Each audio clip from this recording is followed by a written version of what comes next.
જીતુ વાઘાણીએ નિવેદન આપતા કહ્યું હતું કે હવે ખેડૂતોને જે ભાવ મળી રહ્યો છે એના કરતાં ડબલ ભાવ એટલે કે માર્કેટ કરતાં ડબલ રેટ તેમના ખેતરની અંદર જો વીજપોલ આવે છે તો તેના મળશે અને તમામની વચ્ચે ભાવ નક્કી કરવા ટકાવારી નક્કી કરવા માટે એમઆરસી બનાવવામાં આવ્યું છે। તો એમઆરસીની અંદર જિલ્લાના કલેક્ટરે ચેરમેનના પદ પર હશે, ત્યારબાદ એની નીચે ખેડૂત સભ્ય તરીકે ખેડૂત પ્રતિનિધિ તરીકે એક વ્યક્તિની નિમણૂક કરવામાં આવશે અને જે તે કંપનીની વીજ લાઈન નીકળતી હશે તેના પણ પ્રતિનિધિ આ એમઆરસી કમિટીમાં સામેલ હશે।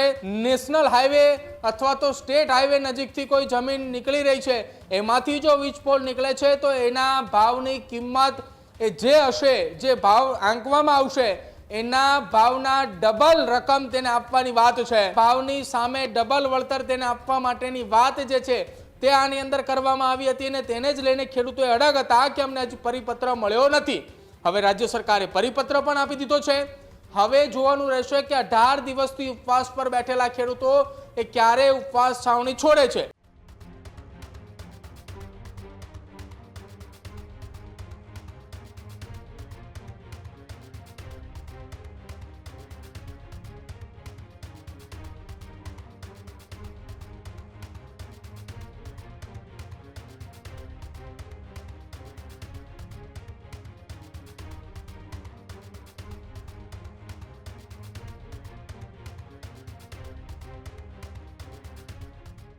ખેડૂતોના હિતમાં સરકારે 24 કલાકમાં જ પરિપત્ર છે તે જાહેર કરી દીધો છે।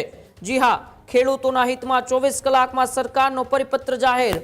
સરકારે ઝડપી નિર્ણયને લઈને પરિપત્ર બહાર પાડ્યો।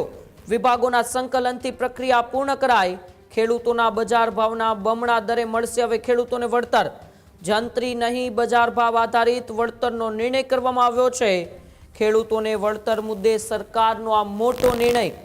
વીજ પોલને લઈને જે આંદોલન ચાલી રહ્યું હતું, આંદોલન બાદ 2 દિવસ પહેલા સરકારે નિર્ણય લીધો અને નિર્ણયના 24 કલાકમાં જ સરકારે છે તે પરિપત્ર જાહેર કરી દીધો છે।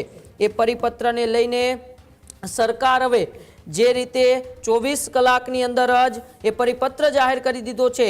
વિભાગોના તમામ પ્રકારની સંકલનની પ્રક્રિયા છે તે સંકલનની પ્રક્રિયા પણ પૂર્ણ કરાઈ છે। ત્યારે જંત્રી પ્રમાણે નહીં પરંતુ બજાર ભાવ પ્રમાણે એ બમણા દરે મળશે હવે વળતર।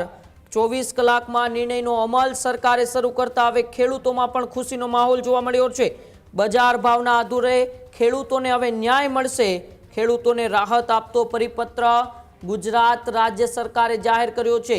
રાજ્યના કૃષિ અને પ્રવક્તા મંત્રી જીતુ વાઘાણીએ 2 દિવસ પહેલા આ નિર્ણયની જાહેરાત કરી હતી અને નિર્ણયની જાહેરાત કર્યાના 24 કલાકમાં જ આ પત્ર જાહેર કરી દીધો। ગઈકાલે વડાપ્રધાન નરેન્દ્ર મોદી પણ ગુજરાત પ્રવાસે હતા। વડાપ્રધાનના ગુજરાત પ્રવાસની વ્યસ્તતા વચ્ચે રાજ્ય સરકારનો ખેડૂતોના હિતમાં સૌથી મોટો નિર્ણય છે। પ્રદીપ મારી સાથે જોડાયેલા છે। પ્રદીપ, 48 કલાક પહેલા રાજ્ય સરકારે આ નિર્ણય લીધો અને નિર્ણયના 24 કલાકમાં જ પરિપત્ર જાહેર કરીને ફરી એક વખત ગુજરાતની રાજ્ય સરકારે પુરવાર કર્યું છે કે રાજ્ય સરકાર ખેડૂતોના હિતમાં જ નિર્ણય લેશે। બિલકુલ ઉમંગ, ગુજરાત સરકારે સતત 18 દિવસથી ઉપવાસ પર બેઠેલા ખેડૂતોને લઈને 2 દિવસ પહેલા રાજ્ય સરકારના પ્રવક્તા મંત્રી જીતુ વાઘાણી અને રાજ્યના ઉર્જા મંત્રી ઋષિકેશ પટેલની એક સંયુક્ત પત્રકાર પરિષદ હતી। એમાં જીતુ વાઘાણીએ નિવેદન આપતા કહ્યું હતું કે હવે ખેડૂતોને જે ભાવ મળી રહ્યો છે એના કરતાં ડબલ ભાવ એટલે કે માર્કેટ કરતાં ડબલ રેટ તેમના ખેતરની અંદર જો વીજપોલ આવે છે તો તેના મળશે।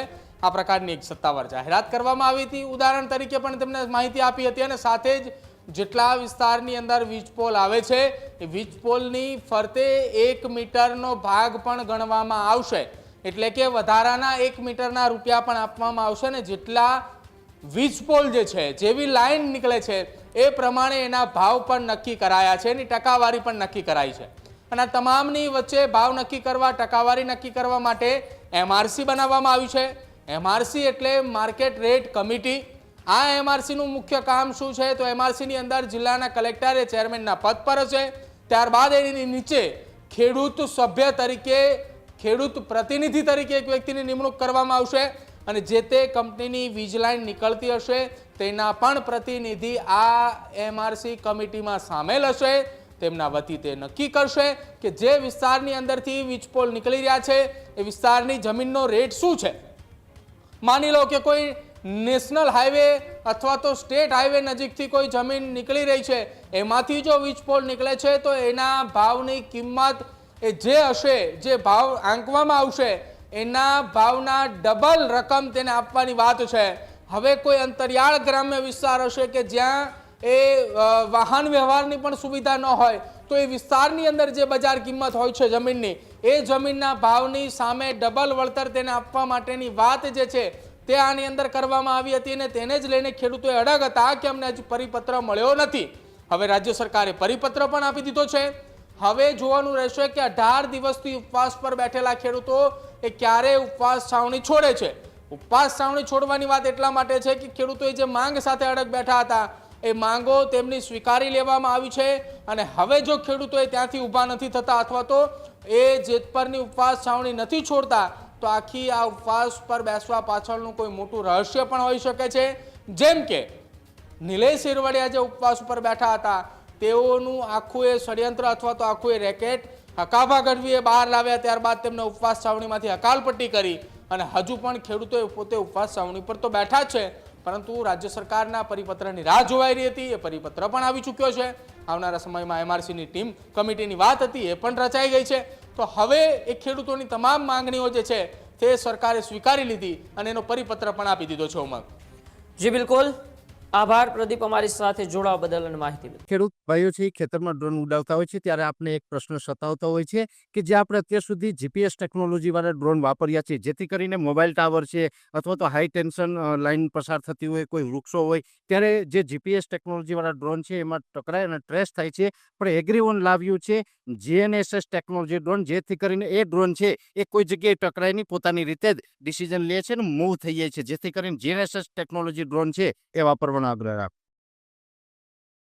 અત્યારે જ ન્યૂઝરૂમ ગુજરાતની યુટ્યુબ ચેનલને સબસ્ક્રાઇબ કરો અને ઇન્સ્ટાગ્રામ અને ફેસબુક પર ફોલો કરો. અપડેટ રહો, સત્યની સાથે રહો.